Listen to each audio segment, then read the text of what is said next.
Today we're going to talk to you about modern age severing and hopefully showing you how it can be made a lot easier. The objective of this webinar is to provide all access and privacy coordinators some helpful tips to assist you when severing any responsive records. This is the standard disclaimer slide that our office needs to provide at the beginning of any presentation, basically listing that all discussion is to assist your understanding of the laws discussed here, that our office can only offer non-binding general advice and we cannot provide any advanced rulings, and that we are unable to discuss any specific past or present cases unless a report has been issued or the information is publicly available. Our agenda slide gives you a rundown of the topics we will be covering during this presentation. So there are 3 statutes in Saskatchewan that deal with access to information protection and privacy.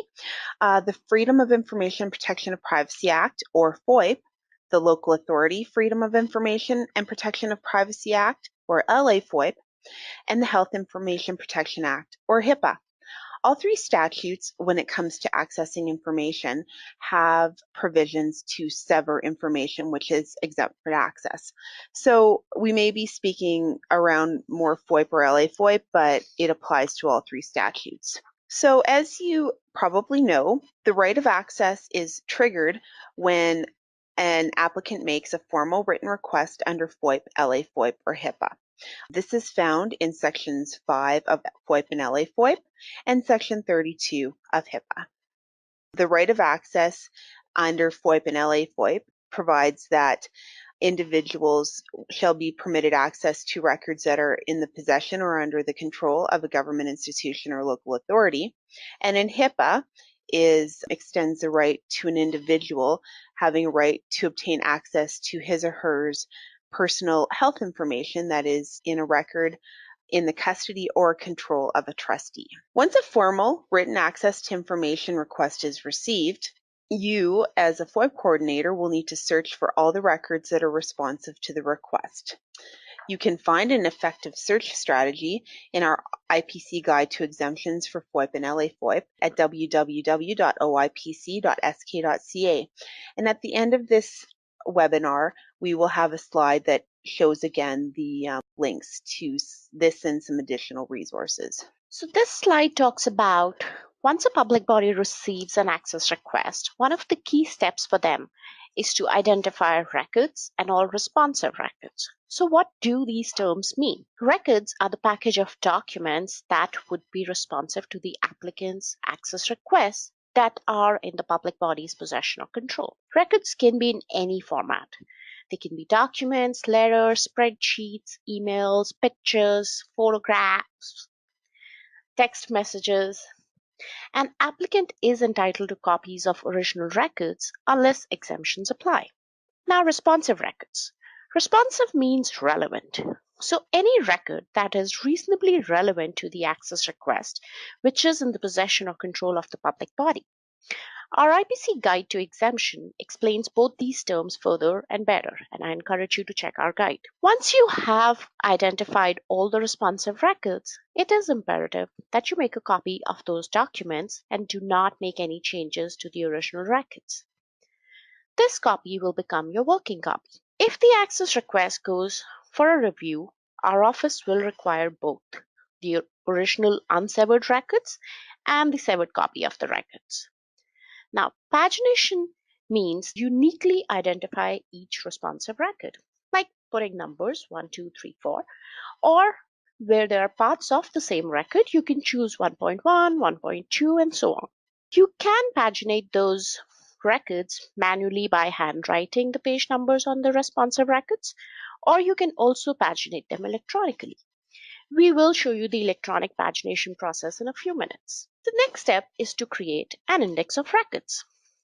Our Commissioner's recent blog entitled Notice Change of Practice Index of Records explains this very well, and I encourage you to check it on our website. We will provide you a link at the end of this presentation. In the process of responding to any access request, a public body commonly takes following steps like identifying the responsive records, paginating those responsive records, discussing severing internally, And finally, identifying the exemptions that apply to those severings. The public body mostly documents this process. This document can eventually form an index of records. Preparing an index of records at the processing stage can help the public body keep track of what is at issue and can also help them with any negotiations with the applicant. In the next slide, I will show you an example of an index of records which will explain this better. You will notice in this slide that the index of records allows the applicant to see the exact number and types of records involved and the exemptions applied here. When preparing its index of records, our office recommends that the public body include the following elements in a table format: page number or ranges, descriptions of the records like an email or handwritten note or a memo, and the status, whether it's being released in full or part or it's being withheld in full, and then eventually the exemptions that are being relied upon for such redactions or severing. Recent change in our practice requires that the public body prepare this index of records in a format that can be shared with the applicant. Our office will request this index of records at the first submission stage. So DIPA has discussed gathering the record and creating an index of record. Severing comes into play when exemptions need to be applied. So a portion of the information is going to be withheld from release to the applicant. So once you've gathered all of the responsive records, you need to start having discussions to see if exemptions may need to be applied. So a good strategy to approach that is to learn the context in which the records were created from the program area who actually created the records or has responsibility for the records. You can determine if there are any sensitivities that you may not be aware of, and this will help you to start to assess if any of these reasons may fall within mandatory or discretionary exemptions. Again, use a guide to exemptions. This will outline all of the tests and the thresholds to determine if an exemption will apply. So I touched on it in the last slide, but there are two types of exemptions. There's mandatory exemptions, meaning a head must not disclose the information. You'll see a mandatory exemption because the wording will say a head shall refuse. Discretionary exemptions simply means that it's to the head's discretion whether to withhold or release the information. So you'll determine a discretionary exemption by the wording the head may refuse access. When it comes to discretionary exemptions and whether to apply them or not, the default should always be to provide access to the record.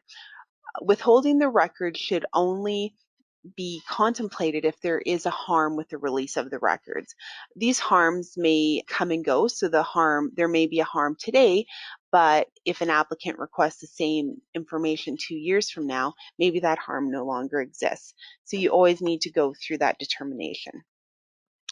In addition, public bodies are required to protect personal information in FOIP and LA-FOIP and personal health information under HIPAA from release. So if there's an individual requesting information and personal or personal health information is in that record about another individual, public bodies are required to protect that information. So you would again sever it from release. Once you have got an idea of the types of sensitivities, the context of records, it's now time to conduct a line-by-line review of the records. This will help you to consider which exemptions apply to individual words, phrases, a paragraph, or even a record or page as a whole. Identify the exemptions that apply to each segment that has been severed. And then you need to document your reasons for applying the exemptions. This is the rationale. And again, the tests for exemptions are found in the IPC guide to exemptions. So once you've conducted the line-by-line review, you've marked where exemptions are going to be applied, there is the authority to sever in FOIP and LA-FOIP. So this basically means you're not going to withhold a page in full, you're going to actually release as much of the record as possible without releasing the information that is protected under the exemption. So sometimes it might be appropriate to withhold an entire page, but if there's only a few lines or paragraphs or even a few words that need to be withheld because they're protected by an exemption, you'll actually sever that information out. So Section 8 in FOIP and LA-FOIP and Section 38, subsection 2, outlines the requirement to sever. There are two ways to sever information. One is manually, second is electronically. So Sherry touched on both briefly. As far as manual severing is concerned, once you have created a duplicate set of records, you can identify the information that needs to be severed. You can use a black marker to redact that information. List the exemptions being relied upon for such severing or redactions in the margin of the severed information. This will help us keep track, and eventually you keep track of everything that's being severed on the same page. We also encourage the access and privacy coordinators to do a line-by-line severing, because sometimes it might be just a word or a phrase or an amount or a specific table that you need to redact, and the rest of the page might be okay to be shared. Once you do the line-by-line severing, it gives the applicant an idea of how much information is being withheld. Sometimes half the page might be covered by a graph, which is responsive and is being released. The other option is to sever electronically, which is much more efficient, saves time, effort, and paper. It is imperative that once the responsive records have been identified, you make a duplicate PDF copy of those records, which will become your working copy electronically. Please do not alter the original records. There are other programs available out there, but for the purposes of this presentation, we will show you an example of electronic severing using Adobe Pro in a minute. The only reason we specifically are going to go with that program is because that's what we use in our office. So first, I am going to show you the steps how to add in a header, a footer, and paginate with an Adobe document. Again, these steps are the steps you would use in Adobe Pro 11. In other versions of Adobe Pro, it should be fairly similar, but again, we're not saying this is the only software system you can use. There are other products out there that may be more helpful to you. I'm just going to quickly go through the steps here because after the next 3 slides, I'm actually going to walk you through the process. So just had some screenshots. On the tools on the action bar, you select tools, then select pages, then select header and footer, and that's found under the edit page design near the bottom. That will pop up this screen. You can insert headers or footers, you can insert page numbers, you can insert dates, you can change the font to different color. Again, I will walk you through these steps in the next couple slides. Once you have done everything you would like to, you click on OK at the bottom, and that will populate the page number and the header or footer that you've selected. And as you can see, once walked through the steps, we've listed it as responsive record 1, responsive record 2. So that will actually populate for all of the pages in your Adobe document. Now I am going to walk you through the actual steps with the live demo. So let's walk through how you paginate in Adobe Pro. For your information, I am demoing this in Adobe Pro version 11. First of all, click on Tools. Then, click on Pages. At the bottom portion of the drop-down menu, click on Add Header and Footer. You can also edit or remove headers and footers from this screen. This will bring a pop-up screen where you can add in headers or footers. You can do either header or footer, but I'm going to do footers today. So in the left footer text, I'm going to type in the Freedom of Information file number. Then I'll tab or click to the center footer text and type in the page number. So first I will put page, and then a space, and then click on Insert Page Number. Finally, In the right footer text, I'm going to enter my organization's name. I'm not sure if you noticed, but as I have been typing in, it's been populating at the bottom of the screen. I think this text is just a bit small, so I'm going to change it from an 8 font to a 10 font. You can also change the font, the type of font it is, if you wish. Finally, I'm going to change the font color from black to a color that will pop out more. So I'm going to change it to red. Once you're happy with the way it looks, click on OK.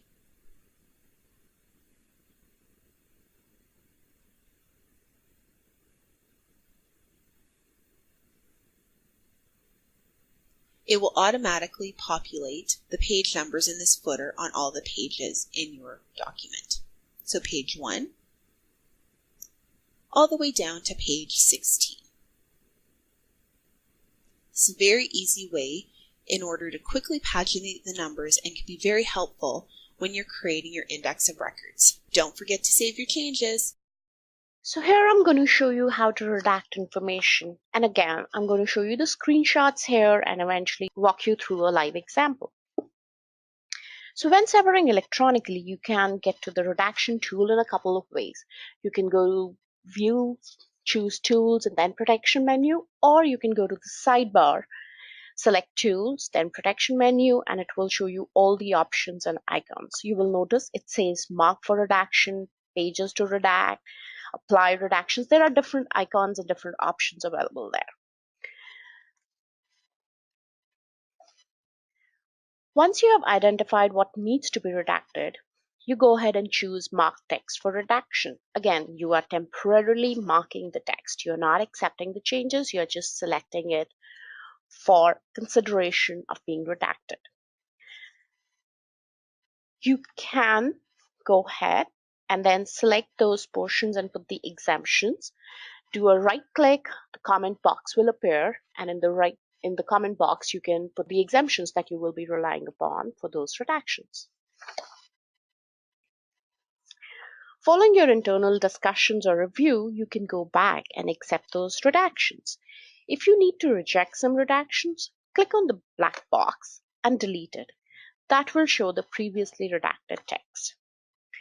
Once you choose to accept those redactions, the dialog box will appear to confirm. Once the redactions are accepted, there is no going back. Again, do not forget to do all these changes and mark these redactions only on the working copy. Keep the originals unaltered. Eventually, voila, your redactions are confirmed and all that the applicant can see here is going to be a black strip on the redacted text. Now I will show you an example of how to do electronic severing. As mentioned before, in our office we use Adobe Pro, so that is the program I'm using for our example, but there are other products in the market which you can use. I'm hoping that the process of electronic severing should be similar. Of course, the prerequisite here is that the documents are scanned and saved in Adobe Pro. I'm using a resource from our website, Best Practices for Responding to Access Requests. I'm sure when you are working on it, you will have your responsive records here. As shown in the screenshots earlier, you can reach protection tools in two ways. First, select View, then Tools, then Protection. And second, just simply click on Tools on the page bar. It leads to its menu. Select Protection. Under the Blackout and Remove Content area, you will notice it shows all the redaction icons and the corresponding actions. I prefer this option just because it's more optical. Then you can even choose how your redactions look like. You have a couple of options here as well. Select Redaction Properties. You can choose the color of your border. I like it red just to keep it distinct. And you can also choose the color for fill color. That means the bar color. When I am redacting, I prefer the first version of redaction to keep a red outline and no fill for the bar. Then the second version can be a red outline and fill color being black. The second version will highlight the text exactly the way the applicant will be able to see it. Moving ahead, once you have decided what portions need to be severed, click on mark for redaction. Then move the cursor on your selected text. You might have noticed here that the cursor changes its shape and it moves like a selection bar. The red border confirms that the text has only been marked for redaction and not accepted yet. It's still in the draft format. Once you're done with selecting text for redaction throughout your document, you can add sticky notes in the border, listing the exemptions relied upon for each redaction. Or you can just handwrite the exemptions in the page margins. Again, that's as per your choice.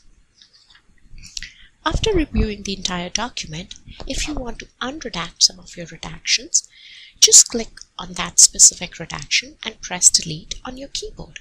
That will remove the red border like it had never been selected for redaction at all. Following internal discussions and reviews, once you are ready to accept redactions, just click on Apply Redactions icon, and a dialog box will appear reminding you that you are about to permanently remove all content. It will ask you, are you sure you want to continue? If you are sure, click on OK, and voila, your redactions have been accepted. Now, a solid black strip appears on everything that has been redacted. When you choose to close this file, you will notice that Adobe will automatically change the file name by adding _redacted.pdf in the end, ensuring that you're not overwriting the original document. I hope you find this helpful and it saves you a lot of time, effort, and paper. You can also save internal versions like V1 and V2 for your discussions. I will suggest that once you decide on the final version of providing a copy to the applicant, you save that file as provided to the applicant copy or something on those lines. This will be very helpful in case the access request goes further for a review. You will be able to identify exactly the copy that was provided to the applicant. I hope you find this helpful. Thank you. So whether or not you're severing manually or electronically, here are some good practices that you can consider. If an entire page is going to be severed, sever each line, paragraph separately, and cite the exemptions of FOIP, LA FOIP, or HIPAA that apply to what has been severed. Now, there may be some circumstances where the entire page is being severed by one exemption.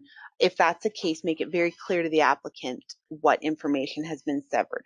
If you're just severing a paragraph, let's say you have it in a Word document, don't simply remove the text of the paragraph by doing a backspace. Actually sever it out. That's why Adobe Pro or using Adobe is very good if you scan it in, because you're just going to actually, it freezes that page, essentially taking a picture of that page, and you just take out what you don't want there. It should be very clear to the applicant what information has been severed. So just using a white space without any black markup or what have you isn't a good option, because they might think that text never existed there. So it should be very clear to the applicant. They should know how much information has been severed. So basically the quantity of information that's been taken out, and that's by using, black markup or just showing them what's been taken out, and what exemptions are being relied upon for each information being severed.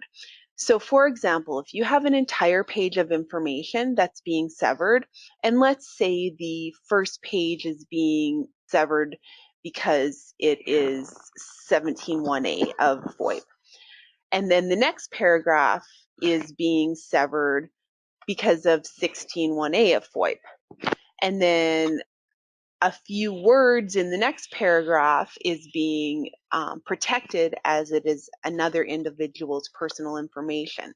So don't just go on the entire page and put 17.1a, 16.1a, 29.1.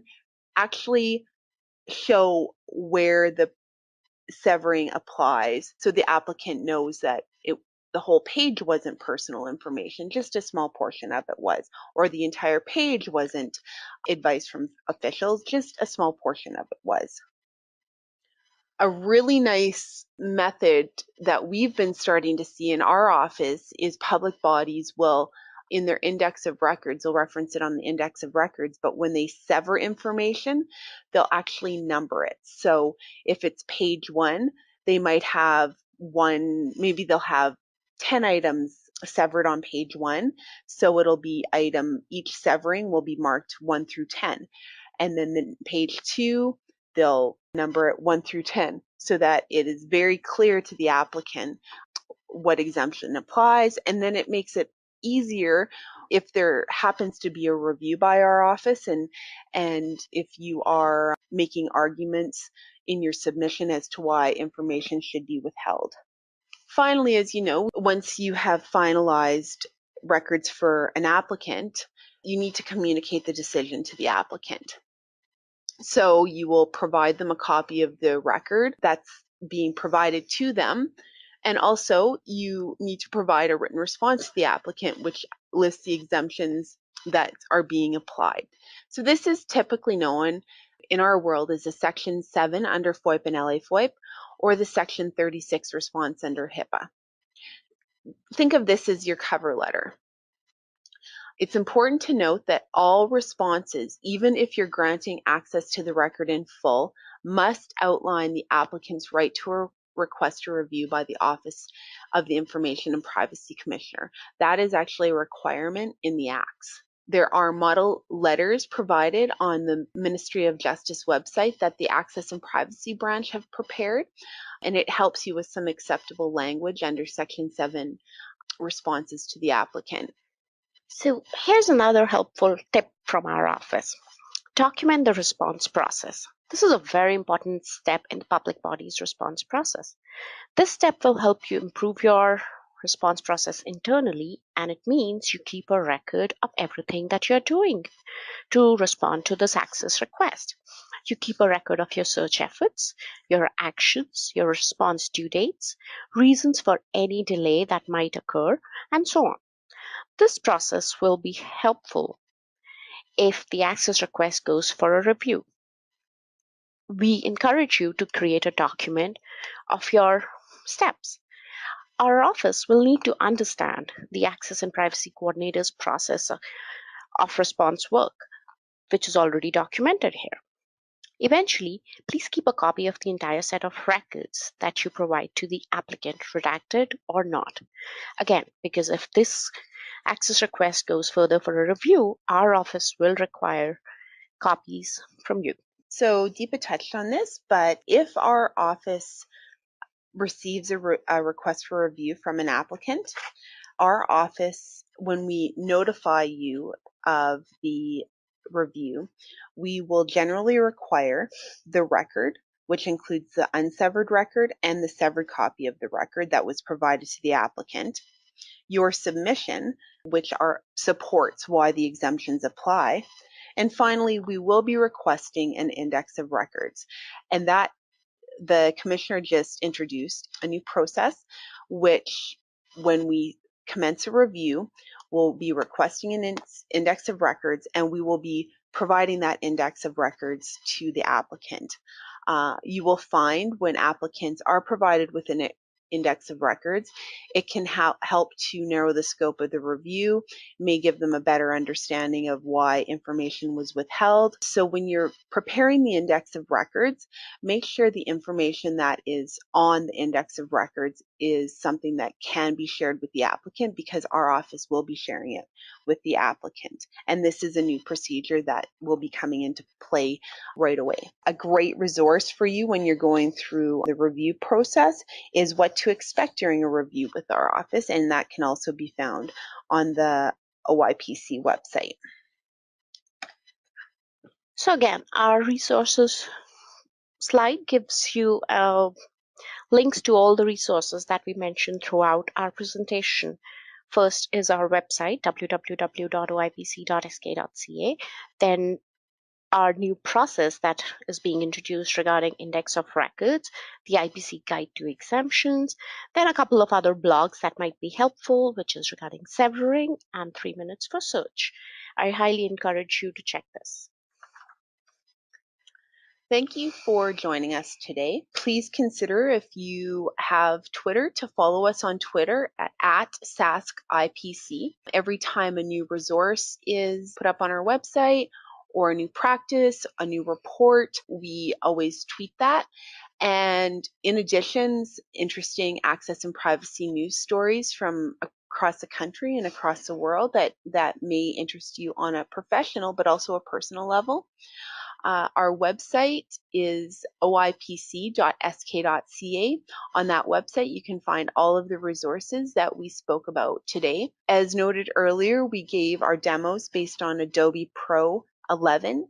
However, we do realize that there are other software packages available, so we'd love to hear from you. Our contact information for the office is on our website, but our phone number is 306-787-8350. That's our general inquiry line. You can also contact us at our webmaster account, webmaster@oipc.sk.ca. But yeah, we're really interested, or if you have some great tips or tricks about how to sever, how to make things more streamlined, we're really interested in knowing that, because we perhaps could share that with the access and privacy community in Saskatchewan. Thanks again. Thank you.